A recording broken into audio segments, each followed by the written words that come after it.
میں نے ہمیشہ پاکستان کی خدمت کی ہے اور پاکستان کے لیے سیاست میں آیا تھا۔ 9 مئی کے جو واقعات ہیں اس کی میں پہلے مذمت کر چکا ہوں اور دوبارہ مذمت کرتا ہوں۔ پاکستان افواج ہمارا فخر ہے اور ان کی وجہ سے ہم سکون سے سوتے ہیں، کیونکہ وہ ہمارے سرحدوں کی حفاظت کرتے ہیں۔ جو ہوا بڑا غلط ہوا اور سب کو کیفر کردار تک لانا ضروری ہے، چاہے اس میں جو بھی ملوث ہو۔ کافی سوچ بچار کے بعد میں نے یہ آج فیصلہ کیا ہے۔ مشکل فیصلہ تھا، آسان فیصلہ نہیں تھا۔ میں نے یہ فیصلہ کیا ہے کہ میں سیاست چھوڑ دوں گا۔ جب میں سیاست چھوڑ دوں گا تو پھر تحریک انصاف میں بھی جو میرا عہدہ ہے سندھ کی صدارت کا، کور کمیٹی کے ممبر کا یا MNA کا، سب سے میں استعفیٰ دیتا ہوں۔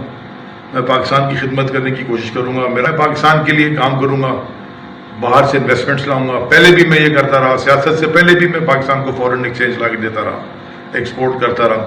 میں دوبارہ وہی کام کرنا چاہتا ہوں۔ سیاست کو میں خیر آباد کہتا ہوں۔ پاک فوج زندہ باد، پاکستان زندہ باد۔ میں نے ہمیشہ پاکستان کی خدمت کی ہے اور پاکستان کے لیے سیاست میں آیا تھا۔ 9 مئی کے جو واقعات ہیں اس کی میں پہلے مذمت کر چکا ہوں اور دوبارہ مذمت کرتا ہوں۔ پاکستان افواج ہمارا فخر ہے اور ان کی وجہ سے ہم سکون سے سوتے ہیں، کیونکہ وہ ہمارے سرحدوں کی حفاظت کرتے ہیں۔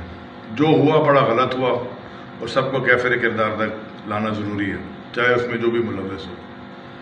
کافی سوچ بچار کے بعد میں نے یہ آج فیصلہ کیا ہے۔ مشکل فیصلہ تھا، آسان فیصلہ نہیں تھا۔ میں نے یہ فیصلہ کیا ہے کہ میں سیاست چھوڑ دوں گا۔ جب میں سیاست چھوڑ دوں گا تو پھر تحریک انصاف میں بھی جو میرا عہدہ ہے سندھ کی صدارت کا، کور کمیٹی کے ممبر کا یا MNA کا، سب سے میں استعفیٰ دیتا ہوں۔ میں پاکستان کی خدمت کرنے کی کوشش کروں گا، میرا پاکستان کے لیے کام کروں گا، باہر سے انویسٹمنٹس لاؤں گا۔ پہلے بھی میں یہ کرتا رہا، سیاست سے پہلے بھی میں پاکستان کو فورن ایکسچینج لا کے دیتا رہا۔